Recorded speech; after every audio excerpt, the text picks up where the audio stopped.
Les Efficients, le livre audio.com présente, en collaboration avec le site internet techno-science.net, les actualités techniques et scientifiques numéro 9. Sommaire. Prédire les crises d'épilepsie. Optimiser la taille des villes de demain. Le coelacanthe, proche parent des vertébrés terrestres. L'histoire fascinante des publicités pour la bière au Québec. La production du gaz de schiste serait-elle moins polluante? Contrat rempli pour l'Observatoire spatial Herschel. Des robots humanoïdes pour des tâches périlleuses. La population française fortement exposée aux pesticides. Vers une production bien moins coûteuse du graphène. Les anciens Mayas eurent de multiples échanges culturels. Prédire des résultats sportifs grâce à ses capacités cérébrales. Rétro 1932 recettes de la vie pratique Luxi. Protection des abeilles, 3 pesticides suspendus pour 2 ans. Une région de formation stellaire pour le moins anarchique. Un béton à partir de cendres provenant de la combustion de biomasse. La construction du plus grand télescope du monde sur un lieu sacré. Renault annonce sa future Twingo par-oblique R5. Des changements climatiques trop rapides pour certains, poissons. Le forfait Internet le plus rapide au monde. Quels sont les grands risques pour l'espèce humaine? Double sécurité pour la connexion sur Twitter. La grande crise de la vie avant les dinosaures. L'étoile la plus massive de l'univers connue est-elle en cavale? Vieter posté par publication le jeudi 9 mai 2013 à 12h00. Prédire les crises d'épilepsie. Crise d'épilepsie. Électroencéphalogramme caractéristique d'une crise épileptique. Illustration Wikimedia Commons. Un dispositif composé d'un implant et d'un boîtier permettant à des personnes épileptiques de prévoir le niveau de gravité d'une crise est désormais opérationnel, après un test fructueux mené par les scientifiques. Voilà une bonne nouvelle pour les personnes souffrant d'épilepsie, une maladie neuronale chronique, qui se manifeste par des crises généralisées, ou des crises partielles.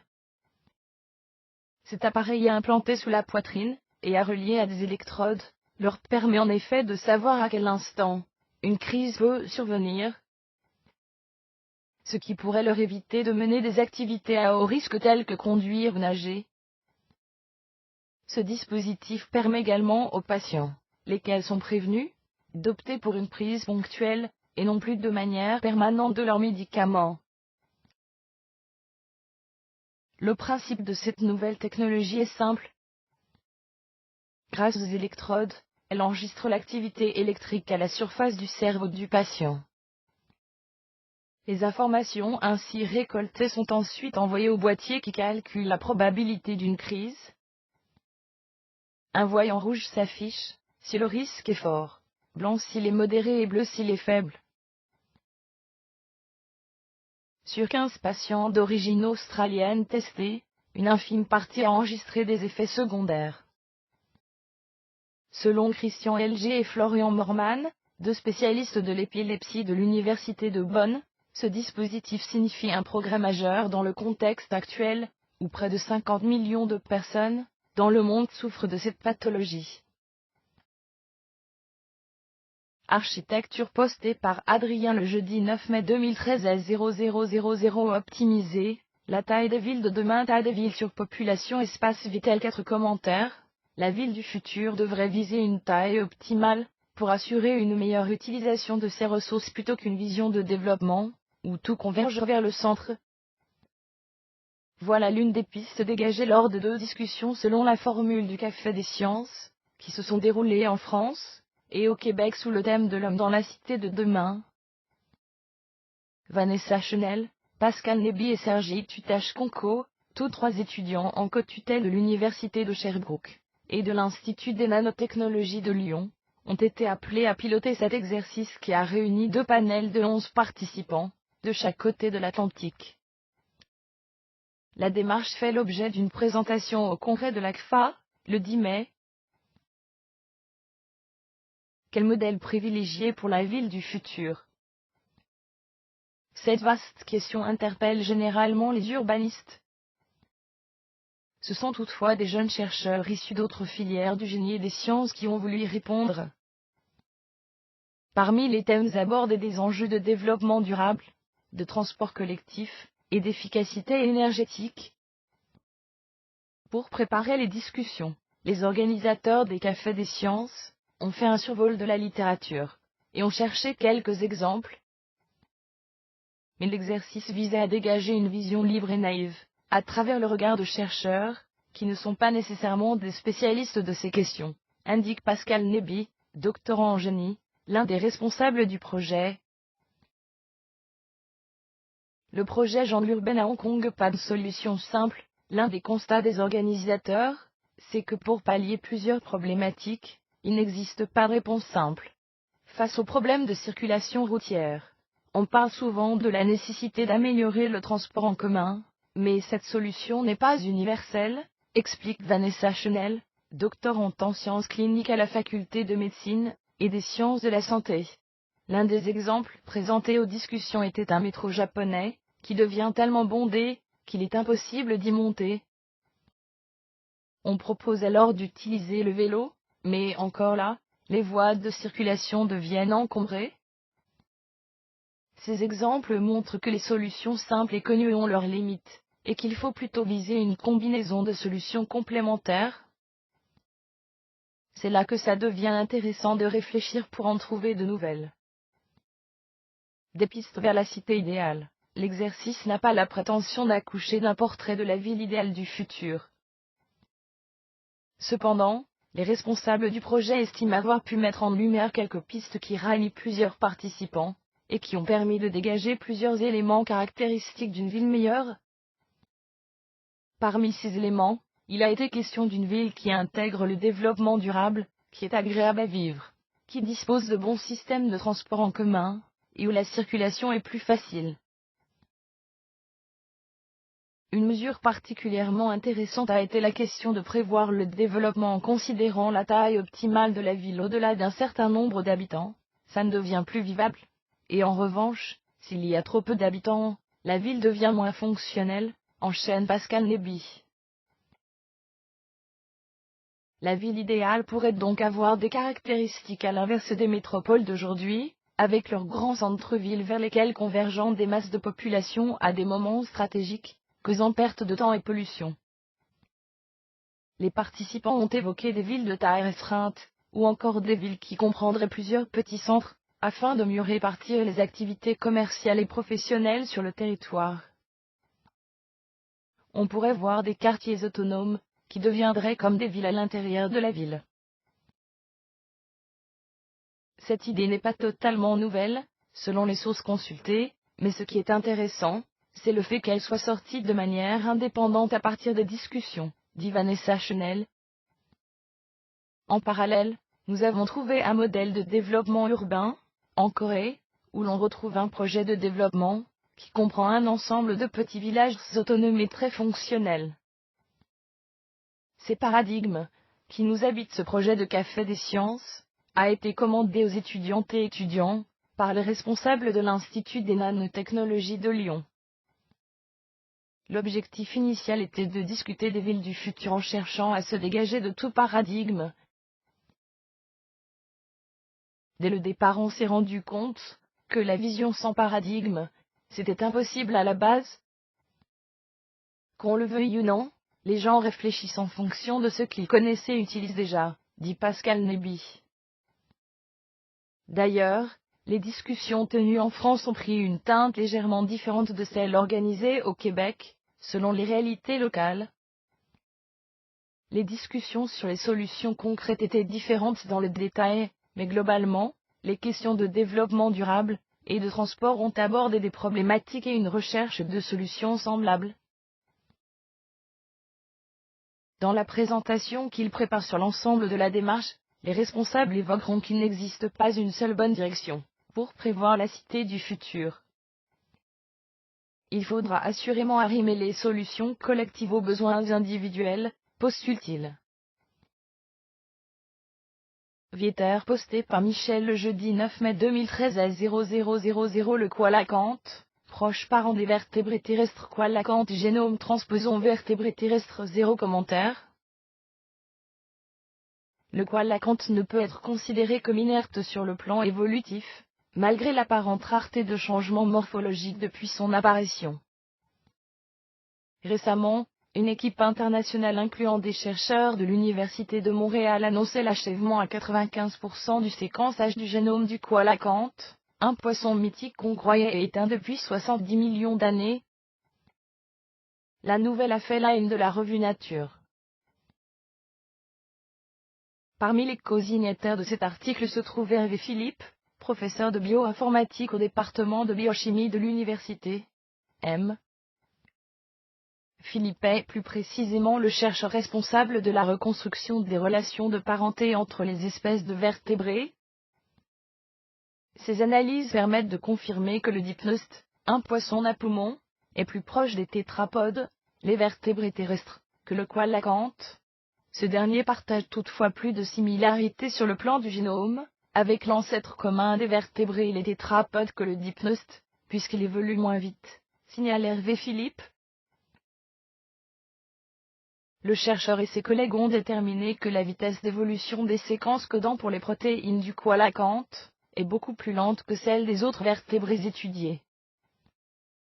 Le poisson aux nageoires charnues, que plusieurs qualificateurs de fossiles vivants, selon M.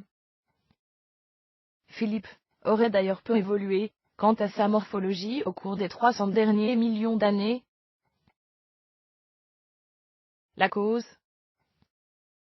C'est la grande question qu'on se pose, affirme le bioinformaticien. La vitesse d'évolution des organismes dépend de plusieurs facteurs, dont la taille de la population et le taux de mutation. Comme la population existante du Koalakanthe est probablement depuis très longtemps de petite taille, la seule autre explication probable est le taux de mutation. On pose l'hypothèse que celui-ci est faible, puisque nos analyses génomiques révèlent qu'il n'y a pas de gène en jeu dans la fidélité de la réplication qui ont été perdus, mais on n'a pas encore réussi à mesurer ce taux, faute de matériel vivant. Hervé Philippe, plus de transposons. Rappelons que le Koalakanthe fait partie d'une lignée d'espèces qu'on croyait disparues depuis le Crétacé, jusqu'à ce qu'un spécimen de 1,30 m soit capturé en 1938 par un pêcheur sud-africain. La prise est alors considérée comme l'une des plus grandes découvertes zoologiques du XXe siècle. 2 espèces ont été décrites à ce jour, le Koalakanthe africain Latimer alumna, et le Koalakanthe indonésien Latimer amenadonsi. Vivant dans le fond des océans à quelques 200 mètres de profondeur, le Koalakanthe ne se laisse pas étudier facilement. Il meurt rapidement, lorsqu'il est capturé, même s'il est maintenu en surpression, dans un écosystème proche du sien, rapporte Hervé Philippe. Cela pose de sérieux problèmes méthodologiques. Pour compliquer les choses, les analyses génétiques de l'équipe internationale ont mis en évidence que le génome du Koalakanthe comprend environ 25% d'éléments transposables. Les transposons sont des séquences d'ADN mobiles et répétées, qui peuvent engendrer des mutations. Résultat. Les données avec lesquelles les chercheurs doivent opérer s'élèvent à plusieurs milliards de nucléotides. Le décryptage du génome du Koalakanthe est aussi complexe que celui de l'être humain en raison de la présence d'un très grand nombre de séquences répétées, explique M. Philippe. Pour nous aider à mieux cerner l'importance de la percée scientifique, le professeur Philippe emploie l'expression fenêtre unique pour la compréhension de nos origines. C'est que la grande proximité du génome de cet animal avec l'ancêtre des vertébrés permet d'affiner la connaissance d'une transition évolutive majeure, la sortie de l'eau des poissons, il y a environ 365 millions d'années. Les chercheurs ont d'ailleurs mis au jour des changements clés dans certains gènes actifs, dans la sécrétion de l'azote, une fonction indispensable à la vie hors de l'eau. Les données détaillées de cette découverte figurent dans le numéro du 17 avril de la revue Nature. Autre sujet posté par Michel le mercredi 8 mai 2013 à 0000, l'histoire fascinante des publicités pour la bière au Québec. Bière Publicité Canada Prohibition. 6 commentaires. Jacques Cartier, mais aussi Onin, McDonald et d'autres personnages historiques sont utilisés dans les publicités dans le but d'accroître la crédibilité de leur message. Dans les années 20, la prohibition bat son plein aux États-Unis. L'alcool, sous toutes ses formes, est considéré comme une boisson dangereuse. Au Québec, où la vente d'alcool est toujours permise, l'industrie brassicole sent venir le vent. Pour contrer la vague prohibitionniste, elle lancera des campagnes publicitaires visant à donner une image respectable de la bière. L'objectif: distancer cette boisson des excès de la taverne, lieu associé à la débauche, aux beuveries et à la prostitution. Même si les tavernes sont alors extrêmement populaires, puisqu'on en dénombre plus de 600 uniquement à Montréal, les publicités n'en font jamais mention. Au contraire, on présente la bière comme une boisson qui se consomme dans le confort de son foyer, en compagnie de sa femme, raconte Marc Mirem-Secalom, étudiant à l'Université de Montréal, qui vient de publier un fascinant mémoire sur les publicités de bière au Québec dans les années 20 et 50. L'auteur s'est penché sur ces 2 décennies en raison de leurs nombreuses similitudes. Il s'agit de 2 époques d'après-guerre, marquées par des booms économiques, une augmentation du pouvoir d'achat des ménages, une hausse des capacités de production, et une forte urbanisation. L'étude de la publicité présente beaucoup d'intérêt, car il s'agit d'une source culturelle abondante, qui reflète en grande partie les idées, les valeurs et les croyances d'une certaine période, explique-t-il. Pour ce mémoire, dirigé par Denise Baillargeon, professeur au département d'histoire de l'UDEM, l'historien a analysé plus de 600 publicités parues dans les quotidiens québécois du temps, The Gazette, La Presse, La Patrie, etc., ainsi que dans le mensuel La Revue Moderne. Les annonceurs sont les 4 plus importantes brasseries du temps, soit Molson, Do, Frontenac et Dao.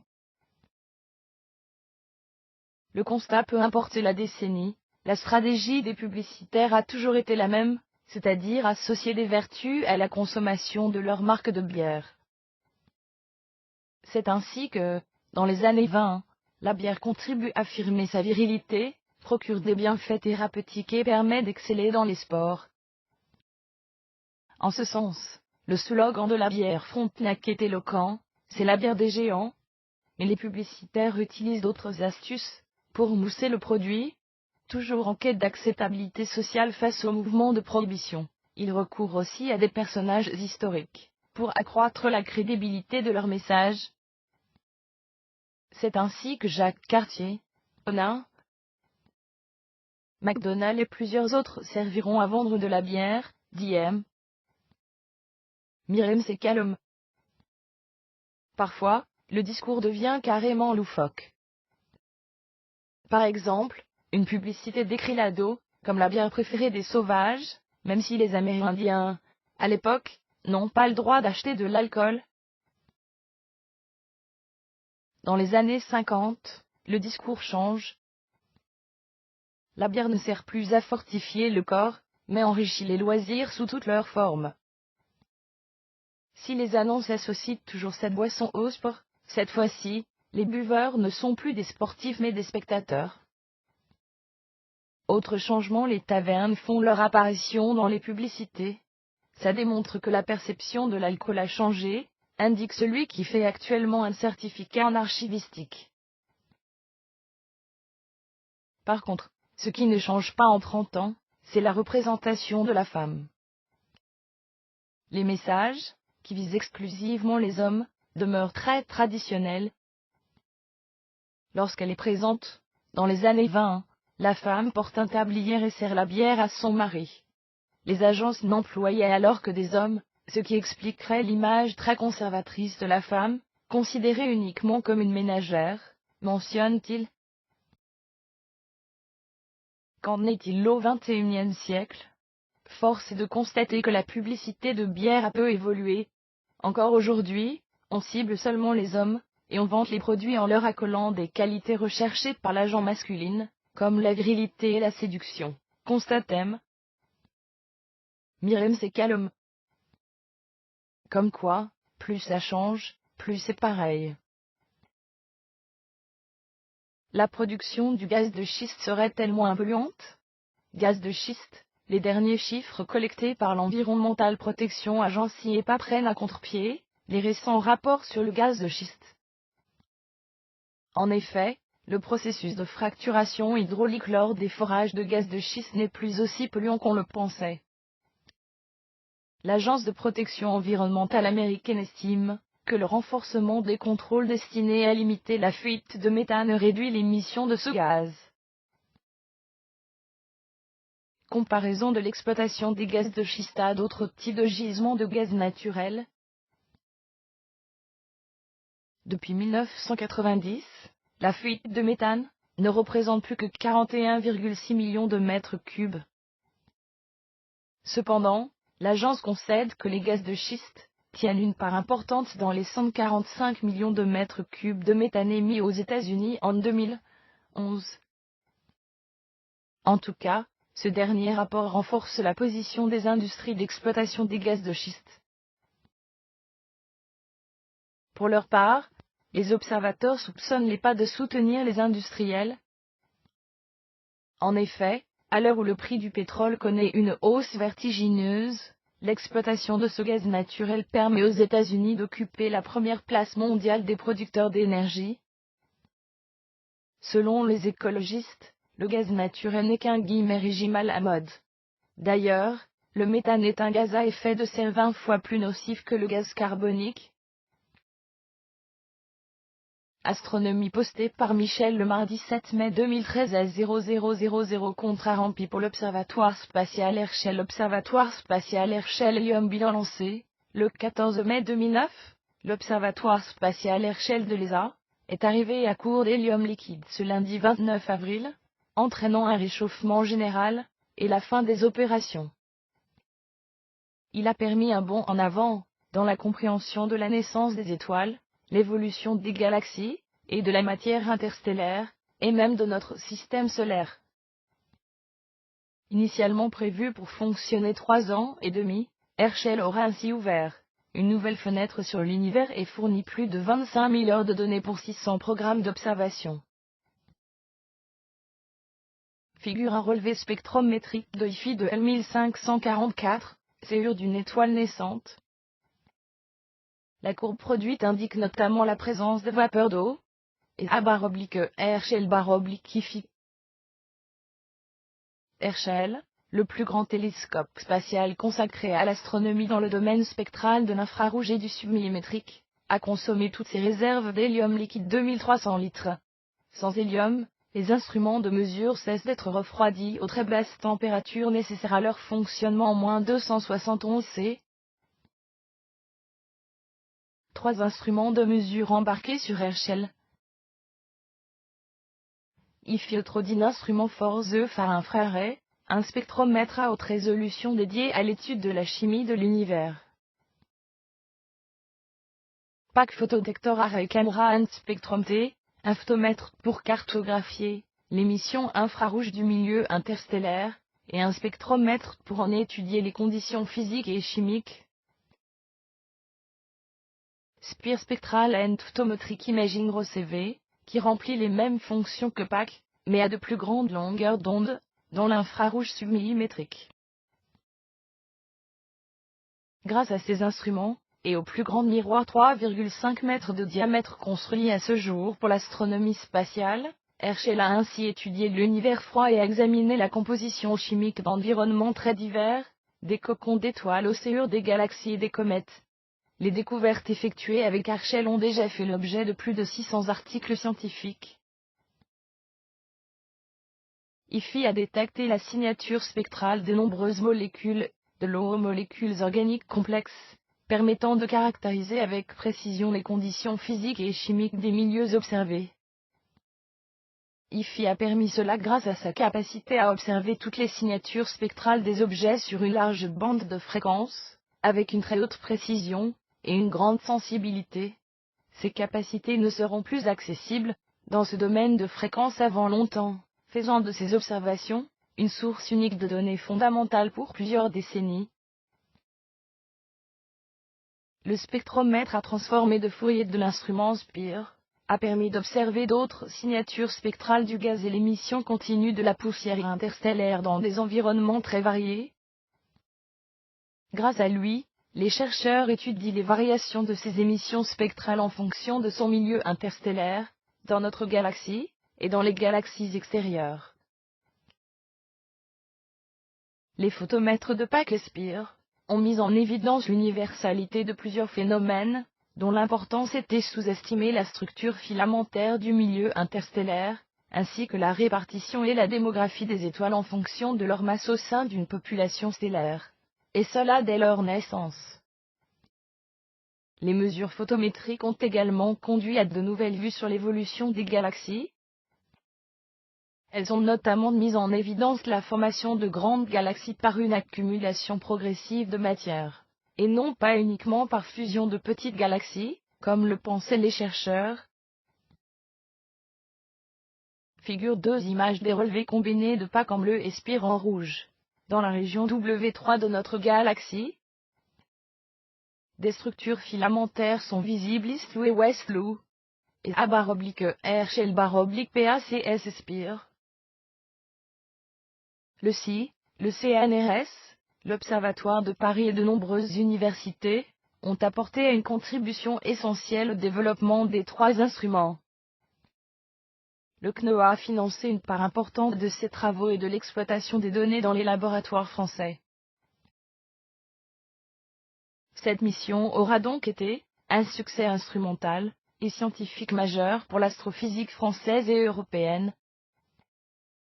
La fin des observations du satellite ne signifie pas pour autant la fin du projet Herschel. La quantité des données acquises est telle qu'elle va alimenter la recherche pour de nombreuses années encore. Toutes les archives sont accessibles sur le site de l'Agence spatiale européenne. Chronologie. 14 mai 2009 lancement du satellite, juin-juillet 2009 première lumière, décembre 2009 premiers résultats de vérification scientifique, mai 2010 publication des premiers résultats, les colloques international à l'ESA avril 2013 épuisement des réserves d'hélium liquide fin des acquisitions, octobre 2013 colloque scientifique sur le bilan de la mission Herschel.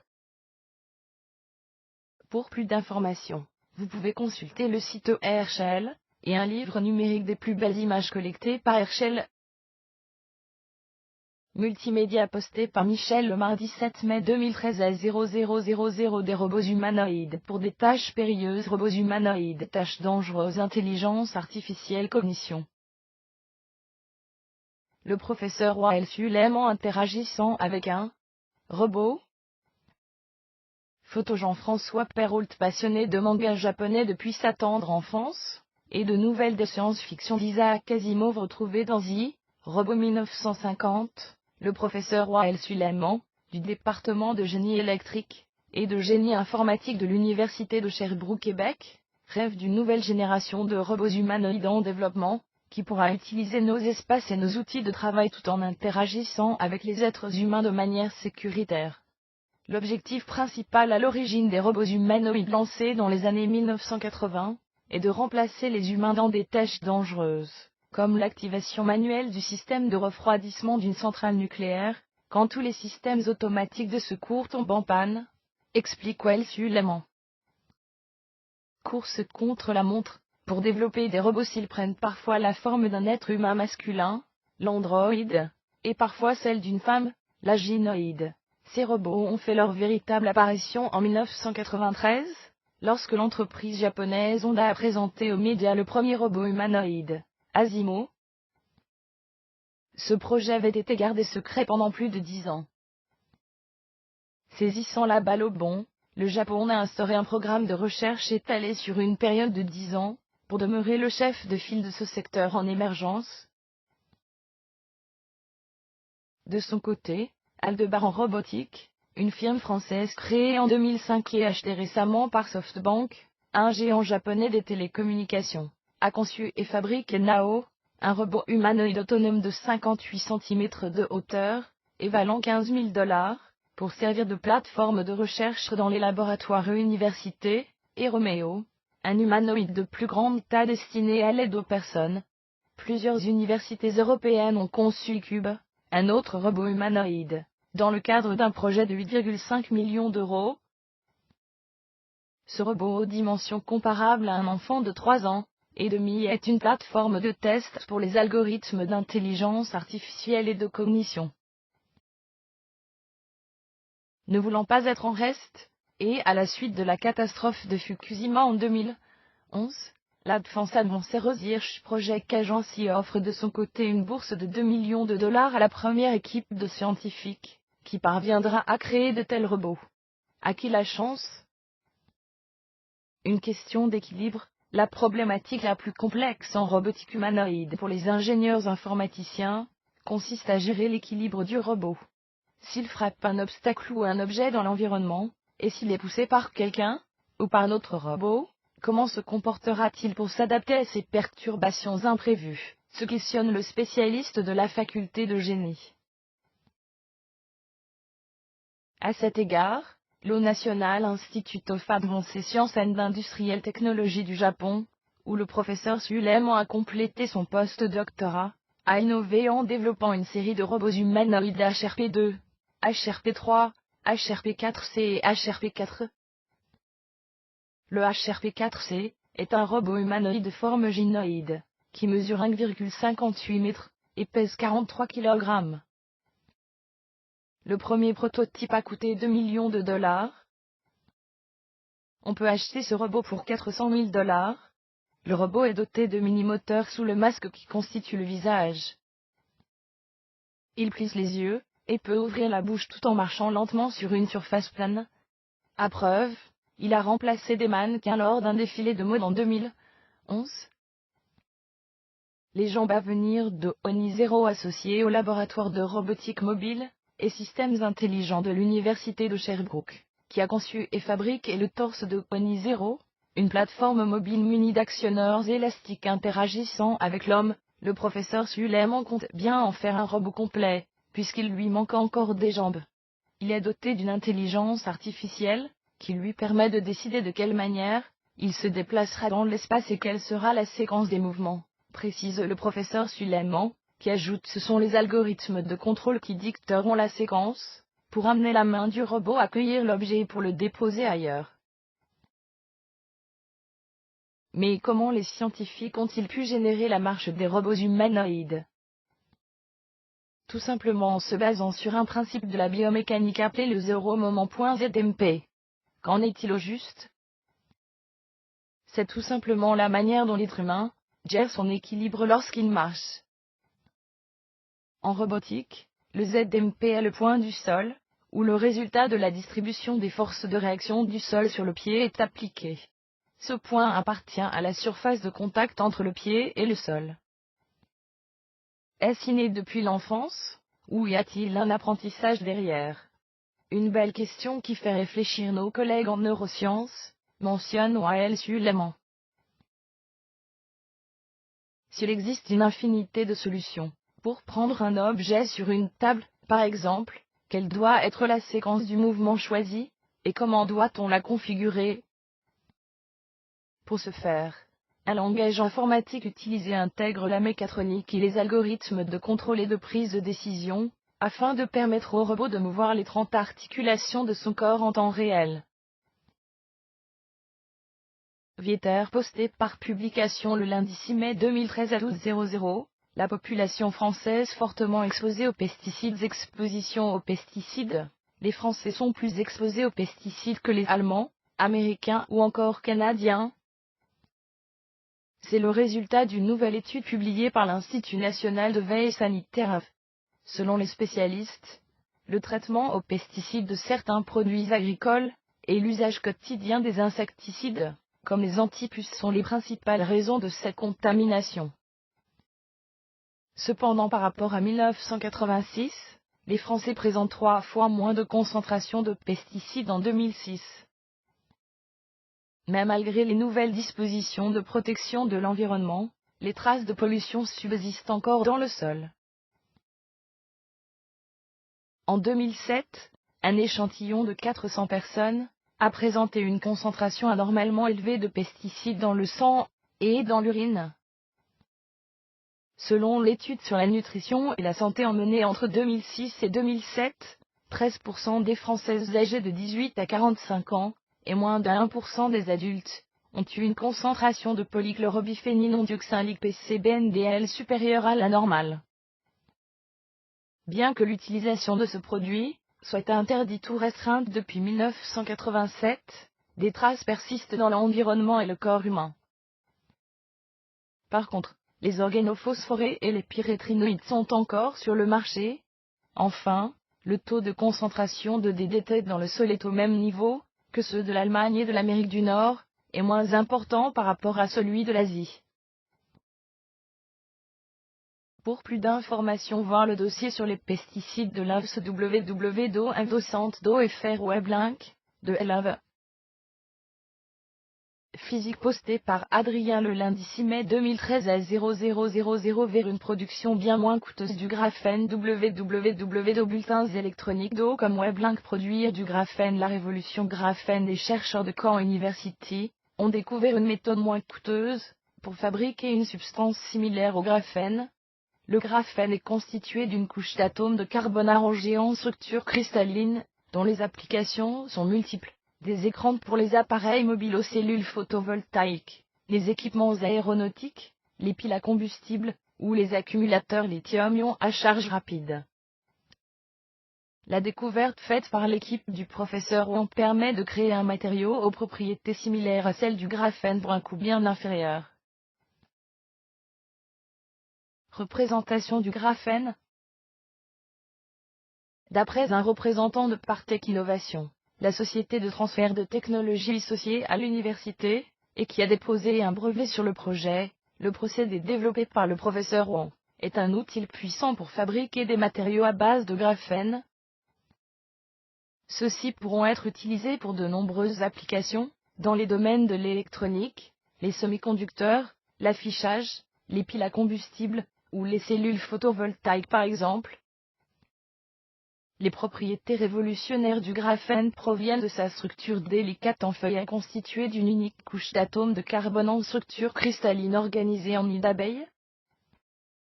La création d'un tel feuillet est à la fois difficile et fastidieux.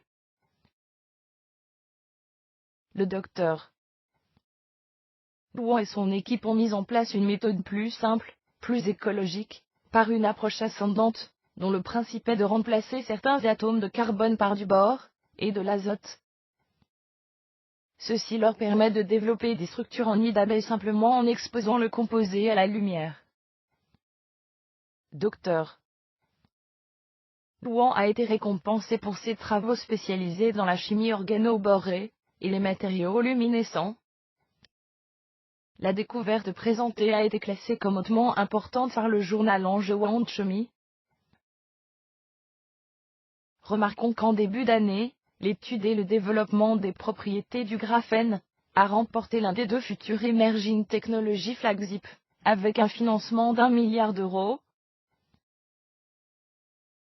Autre sujet posté par Adrien le lundi 6 mai 2013 à 0000, les anciens Mayas au de multiples échanges culturels. Technologie Maya, pyramide Maya, civilisation Maya. L'ancienne civilisation Maya de Mésoamérique a développé sa culture et son architecture unique au contact de nombreux autres groupes et pas seulement du peuple olmèque, ou par elle-même, sans influence extérieure, comme parfois évoqué. Selon une nouvelle étude, les pyramides et les places de Cébal, un ancien site Maya au Guatemala, sont probablement issus de larges échanges culturels, qui se sont déroulés dans tout le sud de la Mésoamérique entre 1000 et 700 ans avant notre ère. Jusqu'à présent, deux hypothèses prévalaient concernant l'origine de la civilisation maya, l'une suggérant qu'elle s'était développée entièrement par elle-même, dans ce qui est maintenant le sud du Mexique, le Guatemala et Belize, alors qu'une autre avançait que cette civilisation avait subi l'influence culturelle des Olmecs. Takeshi Inomata et Danila Triaban, équipe de l'université de l'Arizona à Tucson et couple à la ville, ont toutefois trouvé avec des collègues américains et japonais, qu'aucune de ces hypothèses ne rendait complètement compte de l'histoire des Mayas. Quand on aborde le sujet de l'origine de la civilisation maya des plaines, leur relation avec les Olmecs fait toujours débat, explique Inomata. Nous disons maintenant qu'il n'y avait pas seulement des Olmecs, mais beaucoup d'autres groupes, par exemple, ceux vivant dans le centre du Chiapas, ou sur la côte pacifique au sud, qui avaient des échanges importants avec les Mayas des plaines. Pyramide maya de Kukulkan, le dieu serpent à plumes, vu de l'espace. Image NASA. Au moment où des communautés sédentaires ont commencé à apparaître dans les basses plaines du sud du Mexique, du Guatemala et de Belize lors des débuts de la période dite préclassique moyenne, 2000 à 700 ans avant notre ère, les Olmecs de la côte du Golfe étaient déjà bien établis dans les régions voisines, précisent les chercheurs. C'est dans ce contexte que beaucoup d'anthropologues ont considéré les Olmecs comme la culture mère qui a apporté aux autres peuples des innovations culturelles, dans l'art ou la structure politique. Le centre Olmec de la côte de la Venta, par exemple, présentait des styles architecturaux, que l'on a retrouvés à Ceibal. Cependant, Inomata et les autres chercheurs fournissent maintenant des mesures de datation au radiocarbone effectuées sur des sites de cérémonie de Ceibal, comme des places et des plateformes, qui prédatent de 200 ans, le développement de la Venta, en tant que centre majeur. Ces résultats impliquent que la Venta n'a pu exercer l'influence initiale sur Ceibal qu'on lui attribuait. Inomata et son équipe pensent plutôt que Ceibal et la Venta ont tous les deux participé au même changement culturel, qui s'est produit en Mésoamérique entre environ 1150 et 800 ans avant notre ère. Le principal monument à Ceibal est fait d'une place, avec une plateforme ou pyramide à l'ouest, et une butte à l'est, précise Inomata. Cela est désigné sous le nom de assemblage de groupes en nœuds, et on peut le retrouver dans tout le sud de la Mésoamérique. Beaucoup de chercheurs ont été réticents à utiliser ce terme pour les structures à la Venta, car il a été forgé au départ, pour décrire l'architecture maya. Inomata et son équipe arguent cependant, que les constructions de cérémonies à la Vena devraient aussi être considérées comme des assemblages de groupes en nœuds. Il est possible que leur usage était très similaire, poursuit Inomata. Les rituels étaient très importants dans ces civilisations, et il y avait une série de dépôts rituels sur la place de Ceibal. De tels rituels incluaient souvent des haches en pierre verte, faites de jade ou d'autres pierres précieuses importées, qui étaient déposées sur la place en guise d'offrande. De telles offrandes rituelles ont été retrouvées ailleurs dans le sud de la Mésoamérique, dont deux sites contemporains situés dans le Chiapas au Mexique. Inomata et son équipe suggèrent que les assemblages de groupes en nœuds à Ceibal ont commencé sous la forme de petites structures de juste 2 mètres de haut. Cependant, sous l'effet de rénovation permanente, les constructions pour les cérémonies sont devenues de plus en plus élevées pour finir sous la forme de pyramides très importantes pour les Mayas plus récents. Ces résultats pris dans leur ensemble ne font pas penser que la civilisation maya était plus ancienne que la culture olmèque, ni ne prouvent qu'elle se soit développée indépendamment. Ils montrent plutôt que les Mayas ont activement participé à un changement social majeur, qui s'est déroulé sur une vaste région. Nous observons cette nouvelle forme d'architecture, qui reflète probablement une nouvelle forme de société et d'ordre social, précise Inomata. Cette nouvelle forme d'ordre social n'a pas émergé d'un seul centre, comme pour les Olmecs de la côte du Golfe, mais d'interactions plus larges entre divers groupes, dont les Mayas des plaines. L'étude des chercheurs est parue dans le numéro du 26 avril de Science, revue éditée par la Société scientifique. Vieter posté par Adrien le dimanche 5 mai 2013 à 12h00. Prédire des résultats sportifs grâce à ses capacités cérébrales. Prédire des résultats sportifs. Sélectionner sa mémoire. La mémoire humaine est souvent mauvaise conseillère, lorsqu'il s'agit de prédire des résultats, comme ceux d'une compétition sportive. Face à l'incertitude, les individus ont tendance à utiliser leurs souvenirs d'événements similaires récents, afin de prédire les résultats à venir, ce qui n'est pas une méthode probante. C'est ce qu'ont démontré les chercheurs en psychologie cognitive Ghislain Giguère, du département de psychologie de l'Université de Montréal, et Bradley C. Love, de la University College London UCL, dans une étude qui sera publiée en mai, dans Proceedings of the National Academy of Sciences (PNA). Leur recherche a aussi permis d'identifier la méthode idéale de prédiction, qui pourrait s'avérer utile pour les radiologistes, les analystes financiers, les météorologues et les gamblers, selon les deux auteurs. La méthode de prédiction utilisée instinctivement par la plupart des humains n'est pas optimale, parce qu'elle fait appel à un échantillon restreint de résultats aléatoires sélectionnés au hasard par leur mémoire, et qui ne reflètent pas les résultats les plus probables. Les deux chercheurs ont donc voulu démontrer qu'on pouvait s'entraîner à mieux prédire des résultats sportifs. Plusieurs modèles statistiques de classification contiennent un processus de nettoyage leur permettant de filtrer les informations bruitées, et ainsi montrer des performances assez impressionnantes en prise de décision, explique Ghislain Giguère, auteur principal de l'étude. Nous savions déjà que les humains n'ont jamais accès au contenu complet de leur mémoire lors d'une prise de décision, et nous voulions donc déterminer s'il était possible de s'inspirer de ce principe de filtre pour améliorer la performance humaine en prise de décision. Afin de démontrer leur hypothèse, les deux chercheurs ont utilisé des résultats sportifs de Ligue majeure de baseball. Ils ont formé deux groupes de personnes, à qui ils ont demandé de prédire les résultats des matchs pour une saison donnée. Pour entraîner les membres des deux groupes à faire des prédictions, les chercheurs ont fourni des résultats réels au premier groupe et des résultats fictifs idéalisés au second groupe. En effet, ils ont indiqué au deuxième groupe que l'équipe de baseball la plus performante avait gagné tous les matchs précédents, ce qui était faux. Les deux groupes devaient ensuite prédire l'issue des matchs du reste de la saison, sans être tenus informés de leur performance de prédiction. Les chercheurs ont aussi fait appel à plusieurs modèles statistiques pour prédire les résultats. Même si les membres du second groupe ont reçu des données falsifiées mais qui représentaient mieux la capacité de performance de l'équipe la plus douée, ils ont été significativement meilleurs à prédire les résultats des matchs pour le reste de la saison, à l'image du modèle informatisé. Le système informatique n'a pas eu besoin de données idéalisées pour produire de bonnes prédictions, n'étant pas contaminé par des souvenirs aux interprétations parfois erronées. La conclusion de cette étude est que les gens deviennent plus compétents à prédire des résultats lorsqu'on les y entraîne dans un contexte idéalisé, plutôt que dans un contexte réel, en raison des distorsions créées inévitablement par la mémoire humaine. Rétro-posté par Michel le dimanche 5 mai 2013 à 0000. Rétro 1932. Recettes de la vie pratique. Luxi Rétro. L'année rétro de ce dimanche nous propose une astuce pratique du siècle dernier.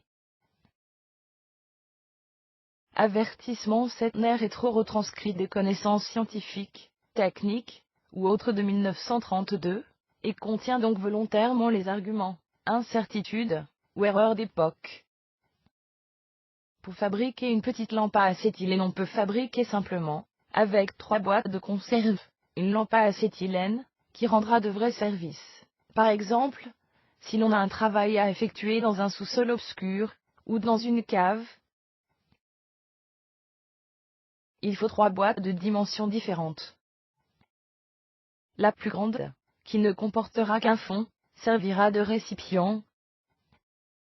La seconde, moins grande, comportera également un seul fond. Dans ce fond, percé d'un trou au centre, on monte une vieille valve de chambre à air son, on a supprimé la soupape. Cette valve se fixe sur le fond absolument, comme sur une chambre à air. Mais on interpose des rondelles de caoutchouc, pour permettre un joint parfait, et l'on bloque fortement l'écrou. On fixe au milieu d'un tube rigide de caoutchouc, un bec papillon pour acétylène.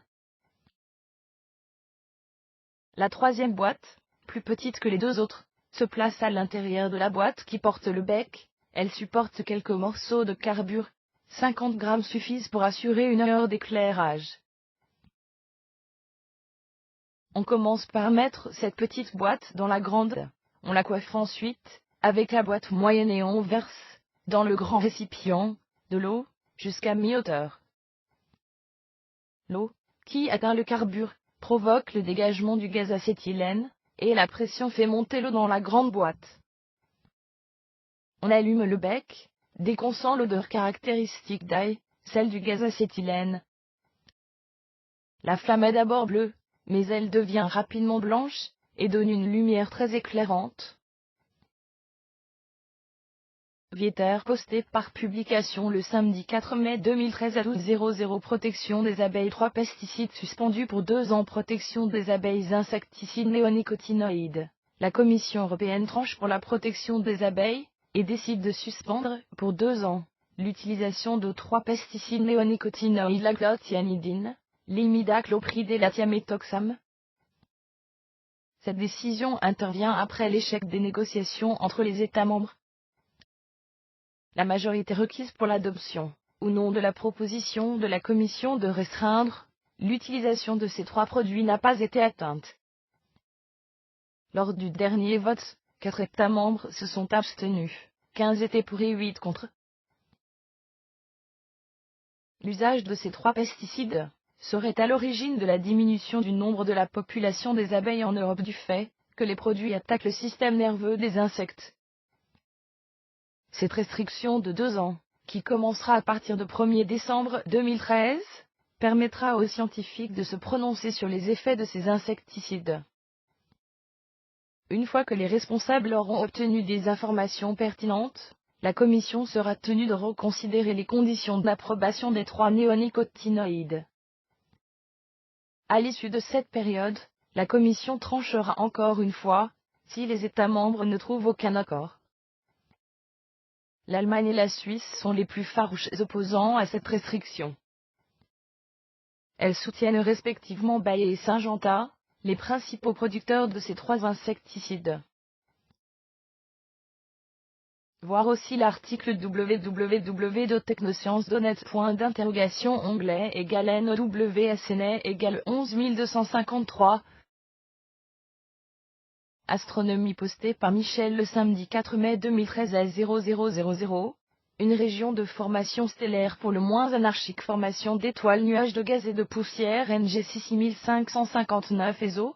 Le télescope danois de 1,54 m a installé à l'observatoire, la CIA de l'ESO au Chili, a réalisé une image saisissante de l'objet NG 6559, qui témoigne de l'anarchie qui règne lorsque des étoiles se forment au sein d'un nuage interstellaire. Le télescope danois de 1,54 m qui équipe l'observatoire, la CIA de l'ESO au Chili, a capturé une image surprenante de l'objet NG 6559, qui témoigne de l'anarchie qui règne lorsque des étoiles se forment au sein d'un nuage interstellaire.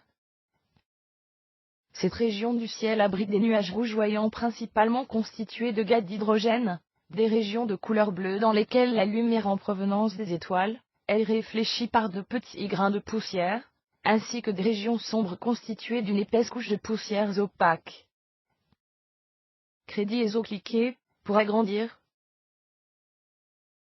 NG 6559 est un nuage de gaz et de poussière situé à environ 5000 années-lumière de la Terre, dans la constellation du Sagittaire. La région brillante recèle un objet de dimensions relativement modestes, quelques années-lumière de diamètre à peine, comparé à la centaine d'années-lumière sur laquelle s'étend sa célèbre voisine, la nébuleuse de la lagune Messier 8. Bien qu'elle soit généralement occultée au profit de son éminente voisine, NG 6559, occupe une place prépondérante dans cette nouvelle image. Le gaz présent dans les nuages de NGC 6559, principalement de l'hydrogène, constitue la matière première pour la formation d'étoiles. Lorsqu'une région de cette nébuleuse concentre suffisamment de matière, elle commence à s'effondrer sous l'effet de sa propre gravité. Le centre du nuage se condense et voit sa température augmenter jusqu'à ce que des réactions de fusion thermonucléaire s'enclenchent, et qu'une étoile naisse. Les atomes d'hydrogène s'assemblent, pour former des atomes d'hélium, l'énergie évacuée constituant la source de luminosité de l'étoile. Ces jeunes étoiles chaudes et brillantes, nées du nuage, excitent le gaz d'hydrogène encore présent dans la nébuleuse environnante. Le gaz réémet ensuite cette énergie, faisant apparaître le nuage filiforme brillant avec une couleur rouge près du centre de l'image. Cet objet constitue une nébuleuse en émission. Mais NGC 6559 n'est pas simplement constituée de gaz d'hydrogène. Elle contient également des grains de poussière constitués d'éléments plus lourds tels le carbone, le fer ou le silicium. La zone bleue être située à proximité de la nébuleuse en émission de couleur rouge témoigne de la diffusion, par les microparticules de la nébuleuse, et dans de multiples directions, de la lumière émise par les étoiles nouvellement formées. Ce type d'objet, baptisé nébuleuse par réflexion par les astronomes, apparaît généralement de couleur bleue, domaine de longueur d'onde dans lequel la diffusion est plus efficace. Dans les régions de forte densité, la poussière bloque complètement le passage de la lumière. De telles régions apparaissent en bas à gauche, et en bas à droite de l'image sous la forme de taches sombres et isolées, et de filaments tortueux. Pour savoir ce qui se trouve au-delà des nuages, il suffirait que les astronomes observent la nébuleuse à de plus grandes longueurs d'onde, qui ne sont pas absorbées. La Voie lactée figure à l'arrière-plan de l'image sous la forme de nombreuses étoiles plus âgées, de couleur jaune. Certaines d'entre elles apparaissent moins brillantes, et plus rouges en raison des poussières de NGC 6559. Cette image surprenante d'étoiles en formation a été acquise par la caméra du spectrographe danois dédié aux objets faiblement lumineux TFOSC installé sur le télescope danois de 1,54 m à La Silla au Chili. Ce télescope national, utilisé à La Silla depuis 1979, a récemment été rénové pour devenir un télescope télécommandé à la pointe de la technologie. Note. Ces jeunes étoiles sont généralement de type spectral OB, et leur température de surface est comprise entre 10 000 et 60 000 K. Elles émettent de grandes quantités d'énergie sous forme de lumière ultraviolette, qui ionise les atomes d'hydrogène environnants. De la diffusion Rayleigh, qui doit son nom au physicien britannique Lord Rayleigh, se produit lorsque des particules de matière de taille nettement inférieure à la longueur d'onde de la lumière incidente diffusent cette lumière. Elle est très efficace aux courtes longueurs d'onde correspondant à l'extrémité bleue de la partie visible du spectre de lumière, et donne lieu à une lumière bleuâtre diffuse. Ce même mécanisme explique la couleur bleue d'un ciel diurne dépourvu de nuages. Physique postée par Isabelle le vendredi 3 mai 2013 à 12h00, un béton à partir de cendres provenant de la combustion de biomasse d'olivier. Nouveau béton. Des chercheurs de l'université de Grenade sont arrivés à fabriquer un béton autocompactant à partir de cendres provenant de la combustion chaudière de pellets fabriqués avec des restes d'émondages d'olivier. Ce genre de béton, de par sa plasticité et sa cohésion, ne requiert pas de compactage lors de son utilisation dans le bâtiment et présente d'énormes avantages par rapport au béton conventionnel, qui se traduisent en une considérable épargne temporelle et économique. Les scientifiques ont montré, dans un article publié dans la revue Construction and Building Material, les résultats préliminaires de l'utilisation des cendres volantes provenant de la combustion, dans des chaudières domestiques, de pellets fabriqués avec des résidus provenant de la biomasse d'olivier, comme substitut du filler dans la fabrication de béton autocompactant. Ce béton présente une résistance à la compression légèrement supérieure à celle du béton traditionnel, est supérieur au minimum établi par le décret royal 1247/2008, du 18 juillet, par lequel est approuvée l'instruction de béton structurel. Traditionnellement, pour obtenir un béton autocompactant, il a fallu employer, avec les traditionnels arides, eau et ciment, un matériau granulaire inerte à fine granulométrie, dénommé FIE, ainsi qu'un additif superplastifiant pour améliorer la fluidité du béton frais. Tel que l'explique l'auteur principal de ce travail, la professeure Montserrat Zamorano Toro, du département d'ingénierie civile de l'Université de Grenade, depuis l'approbation des politiques européennes et espagnoles pour la promotion d'énergies renouvelables, il s'est produit dans différents domaines, une augmentation de l'utilisation de l'énergie de la biomasse, avec d'importants avantages environnementaux. Sur l'image, le processus de fabrication du béton. Le problème des cendres cependant, sa combustion implique la production de sous-produits de la combustion de biomasse, les cendres, qui doivent se gérer en fonction des principes de base de la gestion des résidus établis par la législation européenne Directive 98/2008/CE, et espagnole Loi 22/2011 du 28 juillet sur les résidus et les sols pollués. Ces cendres sont éliminées actuellement dans des décharges, ou bien utilisées dans l'agriculture. Toutefois, l'augmentation de leur production rend nécessaire de chercher d'autres alternatives, parmi lesquelles leur application dans le secteur du bâtiment. L'utilisation de cendres volantes dans le secteur du bâtiment, obtenues comme résidu de la combustion du charbon dans les centrales thermoélectriques, a été suffisamment démontrée et même normalisée. Il n'en est pas de même avec les cendres de la biomasse de l'olivier. L'objet de cette étude, dont les caractéristiques chimiques et physiques ont donné des résultats très différents à ceux obtenus avec les cendres traditionnelles, dus surtout à leur inactivité lors des processus de prise du ciment, et à ce qu'elles sont plus fines. Madame Zamora Toro avertit qu'au vu des résultats de ce travail, l'utilisation de cendres volantes de biomasse, comme filier en béton autocompactant, est faisable. Encore faut-il réaliser une étude à plus grande échelle, et avec une plus grande portée, afin de garantir la fabrication d'un béton de haute qualité. Astronomie postée par Adrien le vendredi 3 mai 2013 à 0000. La construction du plus grand télescope du monde sur un lieu sacré.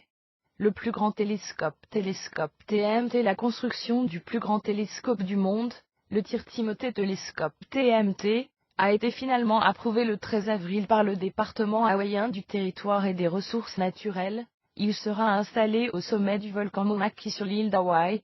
Cette décision entérine la négociation pour la sous-location du terrain par la direction états-unienne et canadienne du Tir Timothée Télescope. Le télescope. Techniquement, la construction devra débuter en avril 2014 à 4200 mètres d'altitude pour les premières opérations scientifiques en 2021. Les coûts de construction sont estimés à $1 milliard. Le télescope observera des planètes qui gravitent autour d'étoiles autres que le Soleil, et permettra de suivre la formation de planètes et d'étoiles. En captant des images d'objets distants de 13 milliards d'années-lumière, il devrait fournir des informations sur les premiers instants de l'univers. Le miroir primaire segmenté atteindra 30 mètres de diamètre, soit 9 fois plus que les plus gros télescopes optiques utilisés actuellement. Ces images en seront 3 fois plus précises. Le télescope sera cependant rapidement détrôné par le projet européen du European Extremely Large Telescope ELT de 39 mètres de diamètre au Chili. Cependant, l'intégralité des pays participants n'a pas encore confirmé sa participation. La confirmation de la France a été annoncée en décembre dernier, et celle du Royaume-Uni en mars, réunissant 11 pays. Comparatif de la taille et de la structure des miroirs du TMT. Controverse environnementale. La construction du TMT soulève une controverse parmi la population locale, qui accuse le projet de violer le sommet sacré de la montagne. La tradition hawaïenne consacre les hautes altitudes considérées comme une voie vers le paradis. Auparavant, seuls les chefs de clan et les prêtres étaient autorisés à accéder au sommet du Kimona. La montagne y renfermerait effectivement au moins 5 sites funéraires historiques, dont un a été révélé au grand jour. Des militants environnementaux s'inquiètent aussi pour le wokif, un insecte endémique rare. Ces critiques n'ont pas empêché les autorités hawaïennes d'approuver le projet du TMT, mais en y ajoutant une vingtaine de conditions, dont une formation des employés à la culture et aux ressources naturelles locales. Déjà plusieurs précédents, ce n'est pas le premier projet du MONA qui a essuyé des critiques environnementales. 2006, la NASA avait bataillé pour imposer son projet de télescope stabilisateur autour des télescopes jumeaux Keck. Sur l'île voisine de Maui, les astronomes n'ont obtenu leur permis de construction pour le Advanced Technology Solar Telescope de 4 mètres au sommet du mont Alikalak en échange de l'emploi à plein temps d'une spécialiste de la culture et de la formation des travailleurs à l'esprit du lieu. Le projet est conduit côté canadien par l'Association des universités canadiennes pour la recherche en astronomie, et, côté américain, par l'Institut de technologie de l'Université de Californie. La Chine, l'Inde et le Japon sont aussi partenaires de ce projet. Enfin l'Université de Hawaï loue le terrain auprès de l'État d'Hawaï. Le MONA qui héberge déjà une douzaine de télescopes, dont le fameux télescope France-Canada-Hawaï. Cette montagne a une excellente réputation auprès des astronomes, puisque son sommet se situe bien au-dessus de la couverture nuageuse, ce qui offre une bonne vue du ciel 300 jours par an. Il faut ajouter à cela sa localisation dans une zone d'air peu polluée éloignée de lumière artificielle. Transport posté par JIB. Le vendredi 3 mai 2013 à 0000, Renault annonce sa future Twingo R5 future Renault R5 voiture électrique. Nous pourrions pratiquement dire le groupe Renault nous demande de vous dire que la future Twingo reprendra certains aspects de la R5 des années 70. C'est en gros ce que l'on peut comprendre des deux derniers concept cars que la marque est en train de présenter. La presse a reçu un petit communiqué sur un futur prototype, qui sera présenté lors du Grand Prix de Monaco. Inutile de dire que les deux photos ne laissent que peu de place sur la nature de l'engendre au chiffre 5, phares additionnels blanc carré, bref, les années 70 et 80. Twingo c'est par ces deux images que Renault annonce la future présentation de la Twingo Image Renault Design. Il y a quelques semaines, le constructeur aux losanges présentait la Twingo lors de la Triennale de Milan, un grand salon du mobilier et du design. Le modèle était présenté comme l'œuvre conjointe du designer britannique Ross Lovegrove et du styliste Laurent Van Den Akke, à qui Renault doit le dessin de la Clio EVE. Il était déjà bien délicat de ne pas voir poindre la future Twingo, avec des formes rappelant un peu la Fiat 500, mais aussi quelques traits de la R5 forme arrière de carrosserie, et ce qui pourrait être un scoop dans la presse automobile, la troisième génération des Twingo aura enfin droit à des portes à l'arrière. Avec le modèle que Renault va bientôt dévoiler dans les rues de Monaco transformé en circuit F1, les intentions sont encore plus précises. C'est bien un hommage à la mythique citadine des années 70-80, que la marque aux losanges s'apprête à faire. Et c'est bien sous des traits rappelant la R5, que la future Twingo y sera diffusée. Certainement pour plus de discrétion, une Twingo a même roulé sans aucun camouflage particulier dans les rues de Madrid, il y a quelques semaines. Il est loin le temps où les constructeurs conservaient jalousement secrets les modèles à venir. Twingo. Les deux créateurs de la Twingo sont Laurent Van Der Akke, le designer maison de Renault, et le styliste Ross Lovegrove Image Renault Design. Twingo, si les ampoules, et les roues sont complètement conceptuelles, la carrosserie semble proche d'un modèle de série Image Renault Design. Twingo, l'avant reprend le thème des nouvelles Renault, avec un logo de grande dimension relié au phare. La différence c'est une forme de phare, un peu plus carré que sur les autres modèles Renault Image Renault Design. Twingo. L'habitacle, très épuré et purement conceptuel au modèle de série, ne ressemblera pas à ceci, heureusement pour le dos des passagers arrière. Le ZE indique que ce prototype est 100% électrique Image Renault Design. Twingo. Le poste de conduite est ultra simplifié avec l'instrumentation regroupée sur un petit écran similaire à celui des tablettes tactiles. L'interface de confort audio, température, est regroupée sur un second écran tactile situé entre les deux passagers avant. Image Renault Design. Un surprise en plein Madrid pour le tournage d'une séquence vidéo fuite Internet Twitter postée par Michel le jeudi 2 mai 2013 à 12h00. Des changements climatiques trop rapides pour certains. Poisson d'eau douce. Changement climatique en analysant des données récoltées depuis plus de 30 ans à l'échelle de la France. Des chercheurs du laboratoire Évolution et Diversité Biologique CNRS/Université Paul Sabatier/ENFA. Apporte de nouvelles informations sur la capacité des poissons d'eau douce à répondre aux changements climatiques récents. Leurs travaux mettent en évidence des déplacements importants des aires de distribution des espèces, mais d'une ampleur toutefois insuffisante, pour faire face aux changements en cours.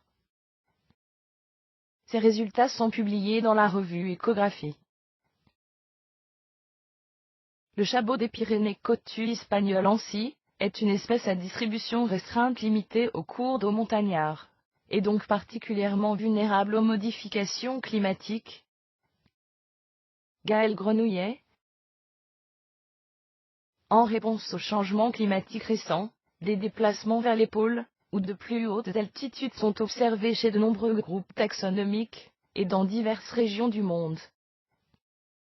À ce jour, une grande diversité de réponses ont été décrites, suggérant que toutes les espèces ne seraient pas en mesure d'ajuster leur aire de répartition, pour suivre les modifications de leur environnement induites par les changements climatiques.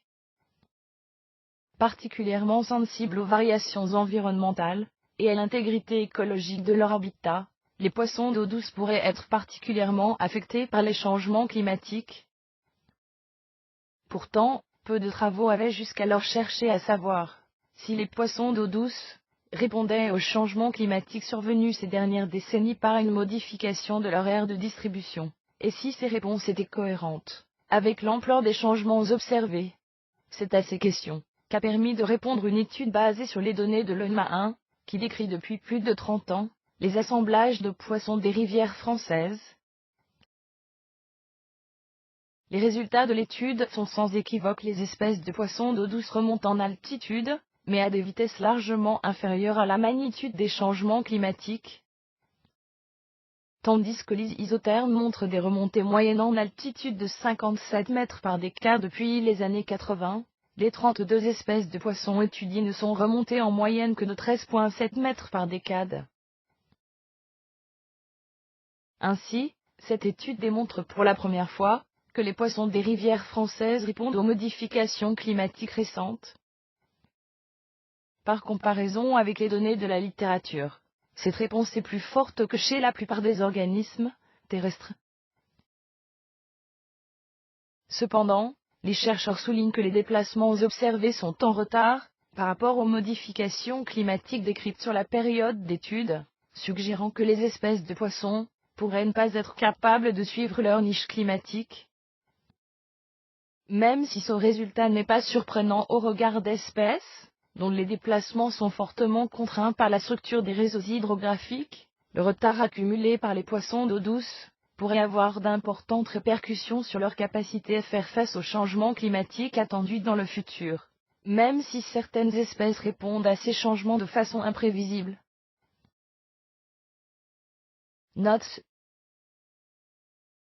1. Office national de l'eau et des milieux aquatiques. L'ONMA est l'organisme en charge de la surveillance de l'état des eaux et du fonctionnement écologique des milieux aquatiques en France. Référence 2. Fiche Track Climate Change. Assessing Distribution Chiffres de CAD. Écographie. Lise Comté Gaël Grenouillet. Multimédia posté par Adrien le jeudi 2 mai 2013 à 0000. Le forfait Internet le plus rapide au monde. Forfait Internet rapide fibre optique record de débit. C'est un record qui impressionne le fournisseur d'accès à Internet. Faisonnet Entertainment, une filiale du groupe Sony, a dévoilé ce mois d'avril 2013 un nouveau forfait qui se révèle être le plus rapide jamais proposé aux particuliers. pour un prix de 4 981, soit un peu moins de 40 €, et un coût d'installation d'environ 400 €, vous pouvez bénéficier d'un débit descendant théorique pouvant aller jusqu'à 2 Gb par seconde, et d'un débit ascendant d'1 Gb par seconde. Pour cela, il faut s'engager pour 2 ans, et habiter à Tokyo ou sa banlieue. La technologie utilisée repose sur la fibre optique. Concernant la France, rappelons que la quasi-totalité de l'Île-de-France doit être fibrée en 2020. En fait, ce seront 89% des foyers de la région qui deviendront éligibles, soit 4,7 millions de foyers. Mais rien n'indique encore que ce type de forfait pourrait être proposé en France. Vieter posté par publication le jeudi 2 mai 2013 à 0000. Quels sont les grands risques pour l'espèce humaine? Danger pour l'homme, grand risque survie de l'humanité. 11 commentaires. L'espèce humaine pourrait être en danger selon les scientifiques de l'université d'Oxford.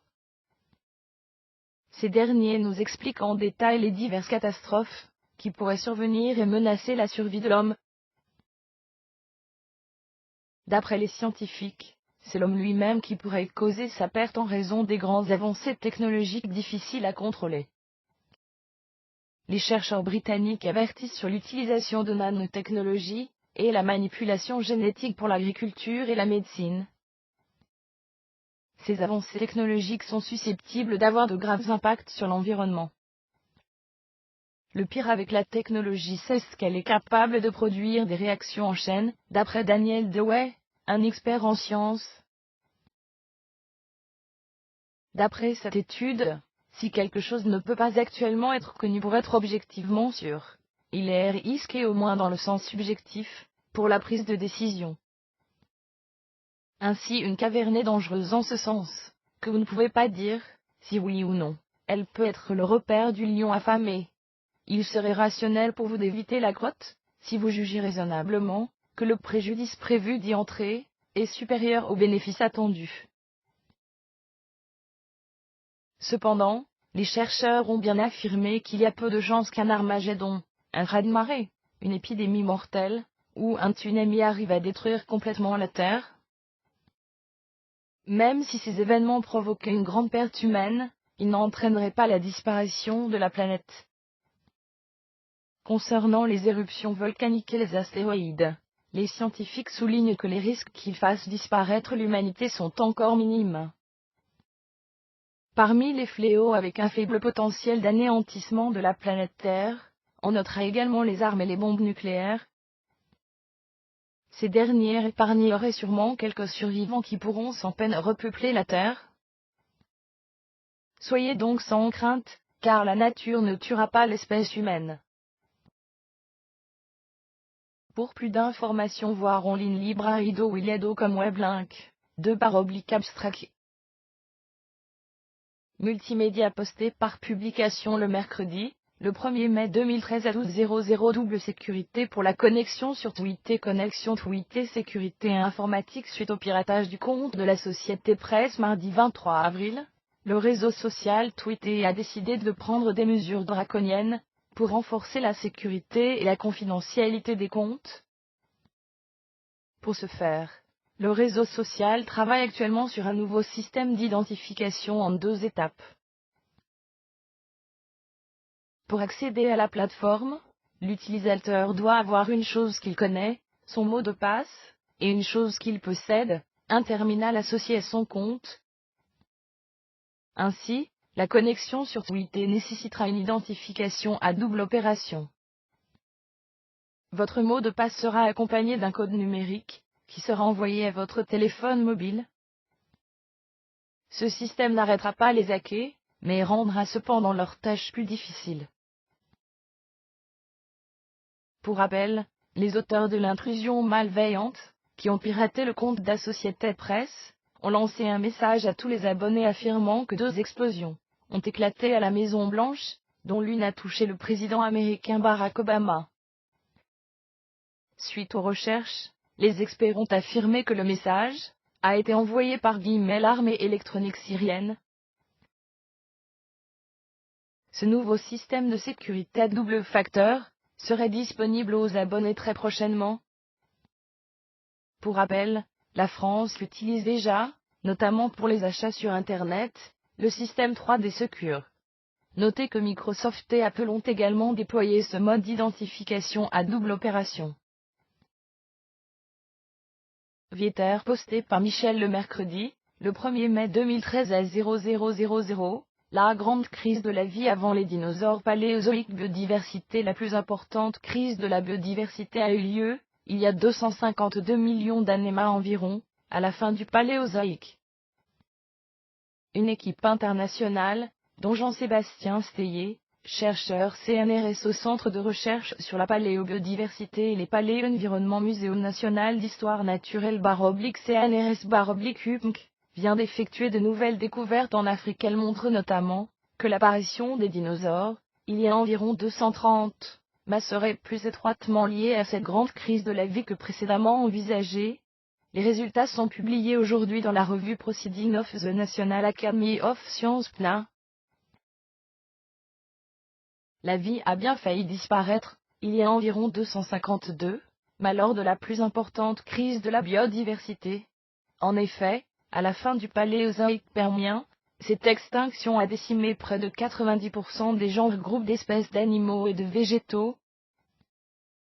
Comment une telle catastrophe a-t-elle affecté les écosystèmes de l'époque? Quelles en ont été ses conséquences sur l'évolution ultérieure de la vie? C'est à ces questions qu'une équipe internationale tente de répondre en explorant, depuis plus de 10 ans, des terrains permiens âgés de 257, et Triasique 242 en Tanzanie, Zambie et Afrique du Sud, mais aussi en Antarctique. À cette époque, l'Afrique et l'Antarctique composaient, avec l'Amérique du Sud, l'Inde et l'Australie, un ensemble continental nommé Gondwana, partie sud d'un bloc encore plus vaste, la Pangée. Voir carte ci-dessous. Carte paléogéographique du sud de la Pangée. Les étoiles indiquent la position des terrains de fouillis datant du Permien 257, et du Trias 242 Les fossiles récemment découverts, et ceux existant dans les collections, proviennent de 5 bassins situés dans le sud de la Pangée. Aujourd'hui, ces fossiles font partie de gauche à droite de l'Afrique du Sud, la Zambie, le Malawi, la Tanzanie et l'Antarctique. U of Texas à Austin / U of Washington. Pourtant bien plus catastrophique que la crise crétacé-tertiaire ayant entraîné la disparition des dinosaures non aviens, cette grande extinction de la vie demeure paradoxalement mal cernée par les scientifiques. En effet, la plupart des vertébrés terrestres de cette époque nous proviennent des bassins sédimentaires de Russie et d'Afrique australe uniquement. Ces faunes de vertébrés étaient assez homogènes avant la crise, au Permien. En concentrant leurs efforts sur des terrains difficilement accessibles en Afrique et en Antarctique au sud de la Pangée à l'époque, les paléontologues ont montré que les faunes du Trias après la crise présentent plus d'espèces endémiques, avec des compositions différentes de genre et d'espèces que celles du Permien. Ceci suggère que cette grande crise de la vie a permis une réorganisation des communautés animales gondwanas. Des recherches effectuées dans des terrains difficiles d'accès ici le sud-ouest de la Tanzanie, ont mis au jour de nouveaux reptiles et amphibiens fossiles, qui livrent des informations nouvelles sur la grande crise de la vie avant les dinosaures. MNHN/JS. Steyer. Parmi les 10% des chanceux ayant échappé à la catastrophe, des reptiles et des amphibiens se sont réappropriés les niches écologiques laissées vacantes par leurs prédécesseurs. Ces survivants se sont alors rapidement diversifiés dans différents endroits du Gondwana qui constituent aujourd'hui différents bassins sédimentaires. Les scientifiques parlent de provincialisation. Parmi ces opportunistes, les archosauriens crocodiliens et oiseaux aujourd'hui, avec les premiers dinosaures ou apparentés, ainsi que le synapside dont les mammifères sont issus, occupaient déjà une place de premier choix. Cette crise majeure aurait donc joué un rôle plus important que ce que pensaient précédemment les scientifiques dans l'apparition des dinosaures, il y a environ 230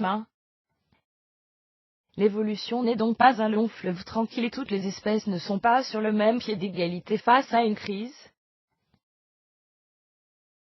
Référence Sidor CAS, Vilnadea, Angiel Kozikade, Utan Lokeaka, Nesbit SJ, Pikouk BR, Steye JS, Smiter Machan Sugila. Provincialisation of Terrestrial Fauna following the end Permian mass extinction. Proceeding of the National Academy of Sciences, 29 avril 2013. Astronomie postée par Adrien le mercredi, le 1er mai 2013 à 0000, l'étoile la plus massive de l'univers connue est Elle en cavale. Étoile massive, étoile en cavale. Image prise par le télescope spatial Hubble de la région de formation d'étoiles, dans le grand nuage de Magellan. La flèche indique la position de l'étoile binaire R144. Dans le cercle, il est possible de voir l'étoile centrale de la mer R136.